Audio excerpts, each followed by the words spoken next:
Project, Tim, project. What's that? Speak up and project. Speak up. Yeah, I'll try.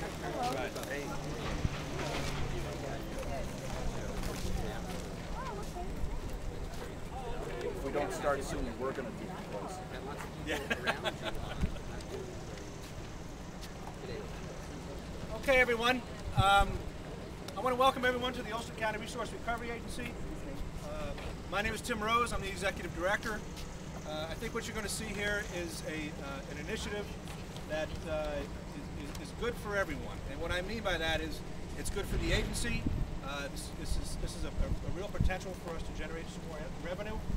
It's good for the environment. We're going to be keeping a lot of organics out of the waste stream, instead diverting them here to where they can be composted. We can use that for beneficial use, and thereby they won't be sent to a landfill out in Syracuse or out in Rochester.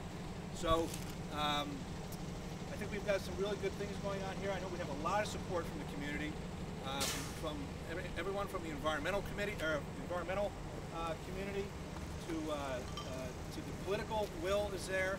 The board of directors is on board. I'm definitely on board as executive director, and I know the staff is on board. So we're one of the first in the Hudson Valley to do this. I'm pleased to say that. We're moving ahead with that. And I'd like to recognize a couple of people here. We have 3 board members that were able to make it. We have Charlie Landy over here on my right. He's a board member. We have Catherine Nielsen here. And we have, over here, Al Tietzel. Where's Al? Al Tietzel. Guy with a white hat. We have 3 of the board members here. Charlie Whitaker is over here to my right.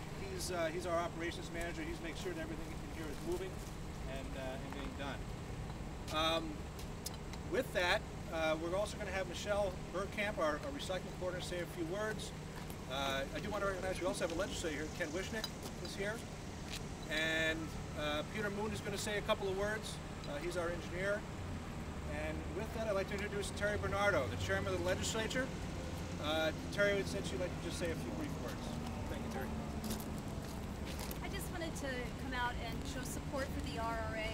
They've come under a lot of fire many times. This is an outstanding project that I think that we should all support, and I encourage the press to write good things about this project and encourage all the residents to compost. I was inspired by the Grahamsville Fair this past weekend. They had composting bins set up everywhere. I look forward to finding more and more composting bins set up throughout the county in private residences and businesses. I'm even going to try for my own business as well. But thank you, Tim, for this initiative. It's a good thing that you're doing. And to all the employees as well, thank you. Good job.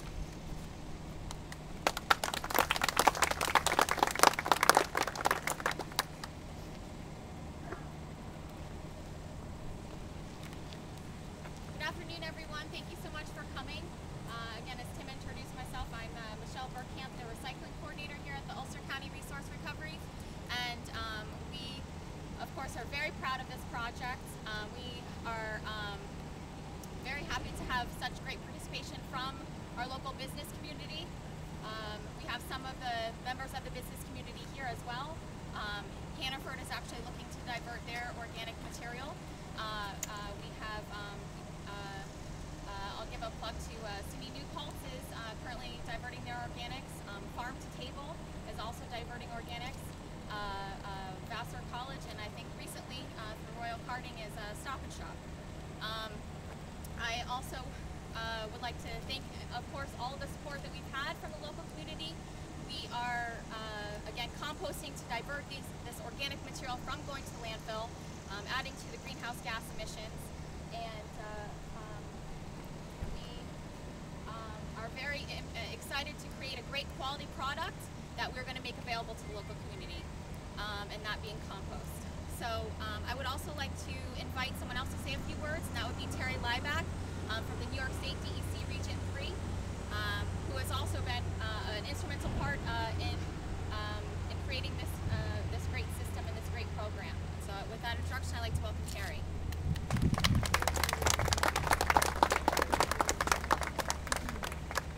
Pleasure to be here today representing DEC.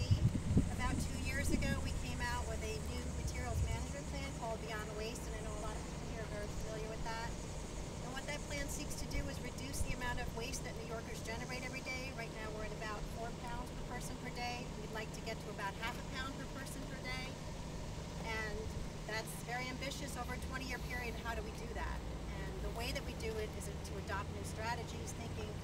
side, the blue box, if you will.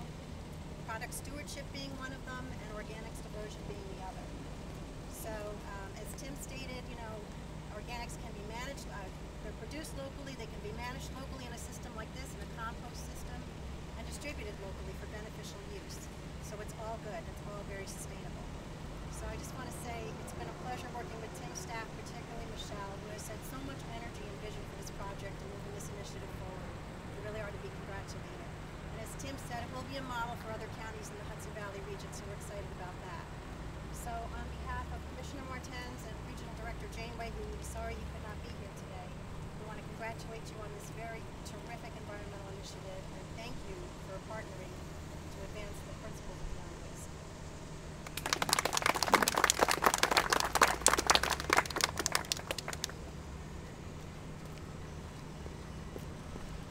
Okay. And last but not least, we have one more speaker today, and that would be Peter Moon, who is the engineer who designed this system, the aerated static pile method of composting. And he would like to talk a little bit about the technology behind it and a little bit about composting. So, all right. Come on up here, Peter. And thanks.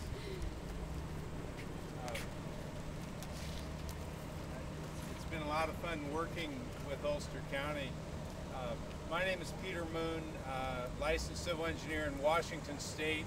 I do a lot of work in the Pacific Northwest, but we've also been doing a considerable amount of work here in New York State, as well as Pennsylvania and several of the other states, Ohio, in the eastern end of things. Okay, thank you. I don't think this is going to help you. Can you all hear me back here? No, I know, it's for them. But can you hear me okay? Yeah. Okay, great. The last 4 years I worked with UCRRA, Onondaga County Resource Recovery Agency, and that's where I met Michelle and Tim, and then eventually with Charlie. We have a large-scale pilot project up there, and from that experience they said, you know, we could do that here. And so they've done a tremendous amount of work, and it's been an amazing amount of cooperation and investment of time and energy to develop the site that you see here. This is a pilot scale project, and the benefit of a pilot scale is, one, learning how the composting process works, but more importantly, dealing with the logistics of bringing a variety of different materials together, mixing them, processing those materials, avoiding impacts to the environment, odor, water, air quality, bugs, rats, those sorts of things that are endemic with food waste if it's left unprocessed. The method of composting that we use is referred to as aerated static pile composting. And there's a blower over here, but you can see behind me in the doghouse there's a blower, an aeration manifold. Pipes come out, as you see over here. The middle section is perforated, meaning there's holes in it. And so when the pile is constructed over those pipes, the blower turns on, presses air into the pile, and it maintains aerobic conditions. And so by doing that, we're maintaining, we're optimizing the biology of the composting process. The net result is heat, and when we get above 131 degrees Fahrenheit, we're effectively destroying parasites, pathogens, and weed seeds, along with any fly larvae or any of the other nasties that might be in there. We're also mitigating odors, impacts from odors, and because we have a finished cover over the top of future compost material, in this case bulking agent, that acts as a biofilter to control the odors coming off of the pile, access to critters and that sort of thing. It also retains the heat in the pile. So it's a very simple process. Most people think that composting involves turning the mix to get air into it. In this case, we do not turn it for about 30 days. This is going to be an extended aerated static pile. The way it'll be built is first cell will come out and finish over those 4 pipes, and then we'll bring one additional pipe in and bring a new cell out and down. And then the second pipe, the third and the fourth, and so forth, to the point where this pile, about 8 feet tall, will slowly come and fill this site. And by the time it's down to that end pipe over there, the material at this end will be well composted. We'll remove that to create space for our next pile, so the site will continuously flow across this piece of ground here, and that's the absolute best use of this square footage that they have. So and there's a lot to the science and engineering, but it's really about that simple. We maintain the airflow. You'll probably hear the blower turn on here in a few minutes. It turns on for about 2 minutes, off for about 20, and that's about as complicated as it is. Where you see the orange flags, we take regular temperature readings, and that way we're assured that the process is going according to plan. So, did you want to do the temp? Yeah, just one more thing I'd like to say real quick. Something I neglected to say, I should have said this at the beginning. We have refreshments over here. We have bananas and watermelon and lemonade. And as you notice, there aren't any garbage cans. We did that intentionally. This isn't garbage. This is compostable material. So as you eat your rinds, feel free to throw them in the compost pile. Your banana peels and the cups that were provided by Hannaford are also decomposable. So again, they don't go in the garbage. This is revenue generating for us. We don't want to send it out to Syracuse or anything like that. Again, feel free. I'm sorry, I should have mentioned that at the beginning. And with that, we're going to dump a load of organics here in just a moment. So you're going to see the mixing process and exactly how this is done. So with that, I'll turn it back over to Peter. Sounds great. Now, we apply this method of composting with all varieties of organic material. Yard waste, we've been doing that for years and years. I've been involved in the composting industry for about 25 years. And we've been doing landscaping waste, also biosolids, a variety of different crop residuals, every variety of manure that you could imagine. And food waste has really started kicking in on the municipal and on the private level. What you're going to see in this truck, I snuck a peek over the top of it, is very, very typical of what comes out of the community. Now you may think there's going to be grapes and tomatoes and orange peels and that sort of thing. There's that and there's more. And it tends to be a very wet material, and so the initial mix going into the pile is really critical. And my role as the engineer working with Ulster County is to train Michelle and to train Charlie and his group what works, and more importantly what does not work, to avoid that does not work part of it. And so what you'll see here is there's only about 1,000 pounds in the truck, but it's very typical. If you are interested in diverting your organics to a facility like this, I would encourage you to do everything in your power to avoid plastics getting into the food waste. And it takes training, plus training, plus training, ongoing training for anybody who's handling the food to keep the plastics, because plastic does not break down. You will see some green bags. Those are biodegradable bags, and that's perfectly all right. But it's the other types of plastics we want to avoid. Okay? And so I'll be circulating around, be happy to answer any and all questions. Well, when you get completed from there over to here, and what happens is that product sellable at a future time as you go through another probably stage? Okay, so you probably could hear the question. Once this is removed, what do you do with it? Is that a finished product?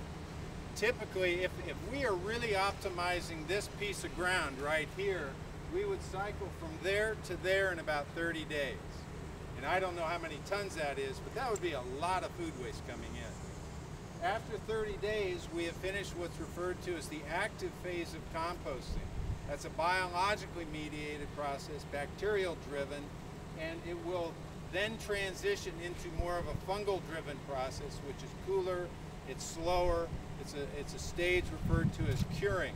So we would set that product aside in another pile for an additional 30 to 60 days to cure, become a very stable product. If you were to smell it, it would smell just like topsoil. And then you screen it to get the coarser material, the wood chips and so forth, out of it. You reuse those. The finer material then is your product to use in any soil application, whether it's home gardens or municipal landscaping, golf courses. DOT uses a tremendous amount of compost for erosion control on their road cuts. Agriculture certainly uses a tremendous amount.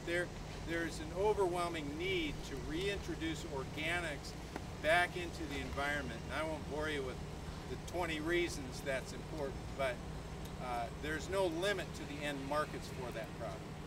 So in essence, it's a saleable product at some time. Absolutely a saleable product. It takes care of a net service fee. Should we do that and then I'll float around? Great.